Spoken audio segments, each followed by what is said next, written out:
Hey guys, just a quick take here after the game. It's now just ended about 10 minutes ago, and certainly what a game to watch. An absolutely astounding win by the Springboks. We're going to be going a bit more in depth tomorrow morning, but I just thought I'd do a quick take for the channel. Now I'll be up with Nick Mallet and Gavin Rich tomorrow morning to chat a bit further.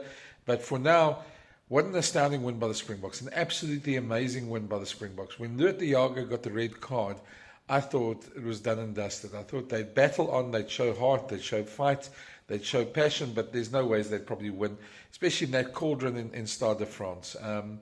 Leading into this game, all the talk of revenge, all the talk of the World Cup, the stab in the heart, as Paul Willemse put it.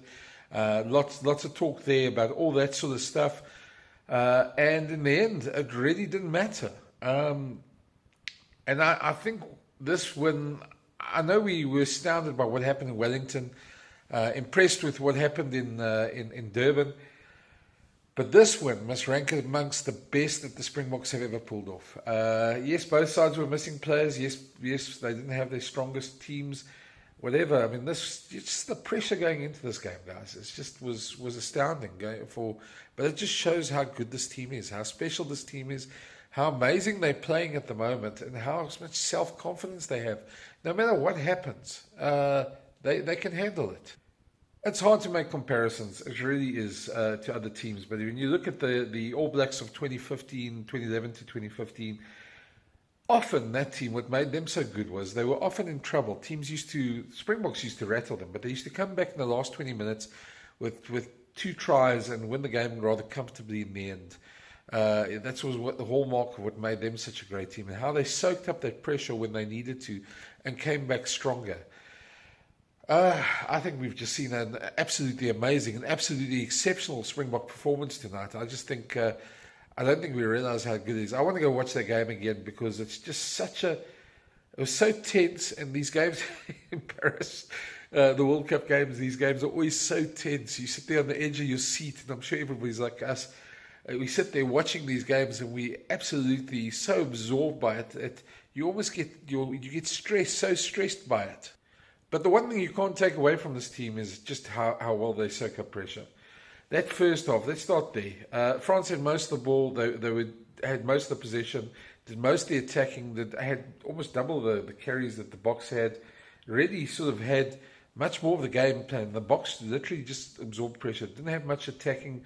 They weren't controlling. They weren't winning the scraps. They weren't controlling the narrative of the game, and that was really a worry. The fact that they scored the try in the first half to come back, Kobus Reinach's try, really wonderful individual effort, saw the gap and did everything he had to. Perfect individual try.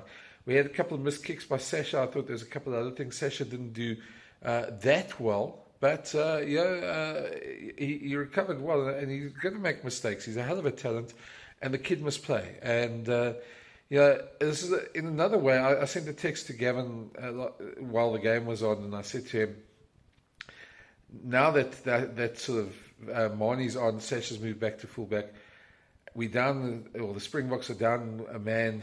This is a hell of a good test in a World Cup scenario, because these type of things could happen in the World Cup, and you could need to play from behind 14 men, etc. So. And certainly this gives you an idea of how good players are. Okay, Marnie struggled a little bit. He had 2 kicks that were charged down. Nothing luckily happened from them. And there was some good, and he had some good crossfield kicks to Cheslin, almost sort of ignited one that could have been a try. And there was good distribution at times, and he threw that wonderful pass that eventually led to the yellow card. Certainly a lot that he did well. I think that second half, it's hard to fault any player there. I think you got to take your hats off to the forwards. You got to say how well they played in both halves. In fact, they certainly played well. The box scrum wasn't as dominant as it normally is, although, I mean, they still won quite a few penalties, but they weren't maybe as totally dominant. That probably is down to the quality of the French pack as well. They certainly tested the Springboks in that first half. They certainly tested them early in the second half as well. Let's talk about the red card, though, first of all. I'm of a bit of a different opinion. I know a lot of people are upset about that red card. There were certainly mitigating factors. Thomas Ramos was on his knees. Luat Diago was low. It was a reactionary because it came from another tackle. So I certainly thought it should have probably gone to the bunker, but I think what sort of changed it for me is that Lerd wrapped his shoulder, and when he tucked his shoulder in slow motions, and when you're overseas and those replays show over again, the crowd shouts and boos and everything, that tends to influence referees and assistant referees. And Angus Gardner from the replay didn't really want to give the red card, but he was almost talked into it by his assistants. That's a bit of a worry that he was like that. He talked a lot in this game. He coached a lot in this game. He certainly coached both sides at the breakdown a lot. You're not used to seeing coaches do that, but he's that type of coach, ref that does that.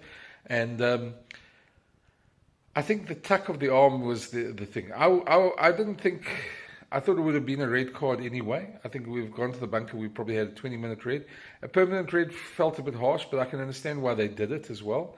I know some people don't quite agree with it. I think it's a bit harsh, but I also do understand it's hard to argue against it with the tucked shoulder like that. There certainly was mitigation. It should have probably gone to the bunker, and it should have probably been a 20-minute red.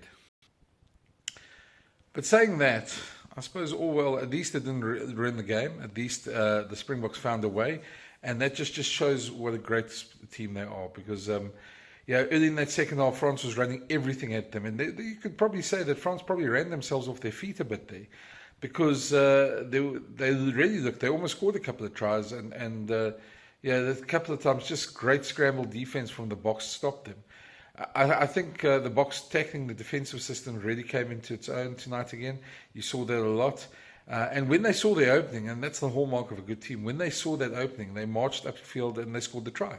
And who was the most important player in that period? Andre Esterhuizen, the hybrid player. That's certainly been a stroke of genius by Rassie. It's certainly been something that's worked exceptionally well. And tonight was the perfect example of why it worked so well. They could switch him from flank to centre when they needed to. On the attacking scrums, put him into the scrum to help them get that extra man for the shove. And then on defence, put him back into the centres as well and go into a scrum with 7 guys. With Wilco Low there, the scrum was never going to move back anyway. So, certainly he was such an important player. And then scoring that try from the rolling maul, it just gave them such momentum and changed the whole tide of the game. So he was exceptionally, his role for me, his cameo role there. I really thought that worked well. The substitutes worked extremely well for the Boks. I was wondering what's going to happen. Johan Grobelaar didn't make it onto the field, but the way Malcolm Marx played in that second half, it's hard to see a way to get him on the field. And I know these things are a bit sad, but they sometimes happen. But, geez, in a win like this, I don't think he's going to mind too much that he didn't get onto the field either. But certainly the Boks, that second half was absolutely amazing. I'm just going to try and change position. Sorry, the arm's getting a bit sore holding this phone. But, just the way the forwards and the way Arge Snyman came in. Jasper Wisse had another massive game for the Springboks as well.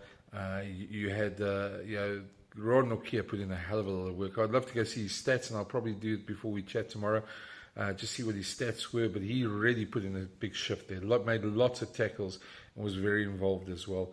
There are a lot of those guys. In fact, Peter Steph du Toit, there was hardly anybody you could really point to that didn't play well. Grant Williams' try and Sasha Feinberg and Gomezulu's tries with a cherry on top. But by that time, I think we all knew the Springboks were going to win. They managed their 14 men's, their one-man disadvantage so well. And when they got the yellow card, they sort of ploughed it home to get that scoreboard advantage.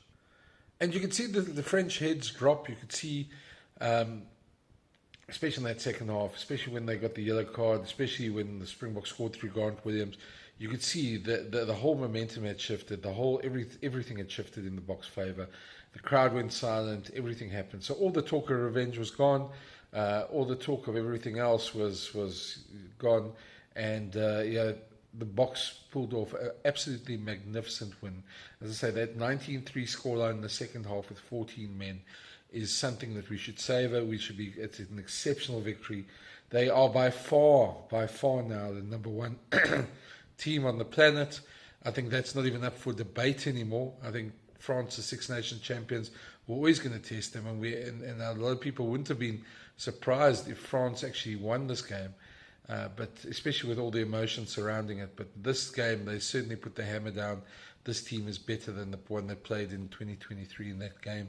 I just think considering all the players they've lost and considering how they won this game, they are undoubtedly by a country mile at the moment the best team in the world. Now, if you're watching this from outside South Africa, that's not arrogance. They beaten New Zealand with a record margin at home. They won this game.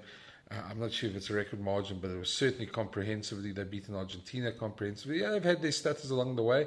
But I think at this moment they'll probably beat any team, and I wouldn't be surprised if they do the same to Ireland in a couple of weeks. That's going to be another epic game. Of course, a lot can change. Italy beat Australia today. Not so surprised about that. I think Australia have probably regressed. They've probably lost all the gains that they've had from the Lions turn, from the Ellis Park victory over the Boks. They're certainly on the same team that they were in Ellis Park as well. So yeah, well done to Italy. Menoncello was absolutely amazing. They're both wingers as well. But what a day of rugby, and I think we've got to realise we're living with one of the greatest Springboks teams ever at the moment. If they might go on to be the greatest Springbok team, if they aren't already. I don't like doing these type of things. Don't like arguing these points. I'm a firm believer on trying to rather savour and enjoy eras rather than try to compare them. I hate doing that, really. I hate these things that normally, like 50th best box, or what's your best box, your dream team. I've had the privilege to work with a number of good players across several eras and really appreciated them for what they are. I think what we do need to realise is that this is a golden generation of Springboks, and the way Russie's building depth, they can carry on being a golden generation of Springboks as well. So let's hope they carry on like that. Let's hope it certainly carries on like that for a long time. But for tonight, this is the quick take. Enjoy it. It was an exceptional win tonight. Every Boks fan can be proud of their team. And yeah, what a game. What a win. What a second half. What a dramatic game as well. Go and watch it again. I'm going to go do that. Anyway, for now, let's go to bed. It's time to go to bed or go potty, whichever is your thing. I think I'm going to go sleep because I'm going to be up early to film again. But yeah, if you haven't already, smash that subscribe button and leave your comments below. I read them all. And good chatting to you. Chat again soon. Cheers. Bye.